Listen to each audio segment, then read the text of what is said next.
Drejtuesja politike e diasporës në Partinë Demokratike Jozefina Topalli ka zhvilluar një takim me gazetarët. Diaspora dhe gratë do të bëjnë ndryshimin, theksoi ajo gjatë fjalës së saj, ndërsa komentoi edhe deklaratën e kryesocialistit Edi Rama se ata që do të votojnë Partinë Demokratike janë qyryk.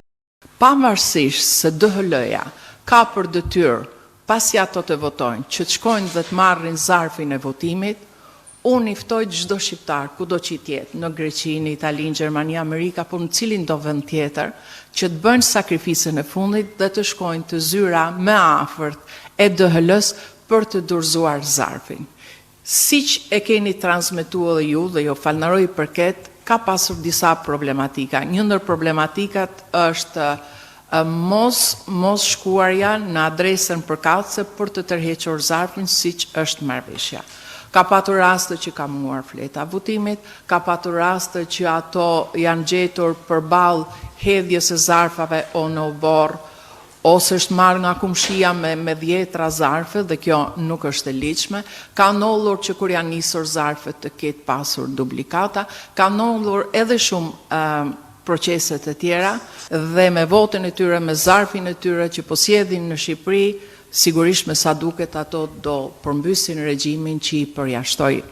nga vendi i tyre dhe i deboj nga vendi i tyre. Ndoshta janë dy momentet kyçe që do bëjnë ndryshimin e madh, diaspora e para dhe e dyta gratë, të cilat nuk pranojnë kurrë që babait të fëmijëve të tyre, t'i thonë qeros, t'i thonë qyryk, etj, sepse i bie që dhe fëmijët e tyre për shkak të ADN-s të jenë të tillë. Ne i shohim me pozitivitet në fakt votimin që po ndodh kudo në botë. Gjithashtu, përfaqësuesi ligjor i Partisë Demokratike në Komisionin Qendror të Zgjedhjeve Franc Nuri u shpreh se problemet kryesore të votës së diasporës për zgjedhjet e 2025 janë vonesa në dërgesën e fletës së votimit nga DHL-ja, shpesh përtej afatit ligjor. Që ditën e parë kur filloi procesi i përpunimit të materialeve zgjedhore dhe dërgimit të tyre nga stadiumi Feti Borova që është vënë dispozicion për KQZ-n për përgatitjen e këtij procesi, pati raste që unë dua ta theksoj nuk ishin raste sporadike, por probleme me zarfat, me zarfin A, me zarfin B, që ju e keni pasqyruar në raste të tilla, por problemi më i madh ka qenë me adresat. Vetëm për qarkun Tiranë ka patur mbi 1000 raste adresat të shënuara gabim në sistemin PER dhe ndryshe dilni pastaj kur bëhej fjalë për dërgimin e materialit nga DHL-ja. Këto raste që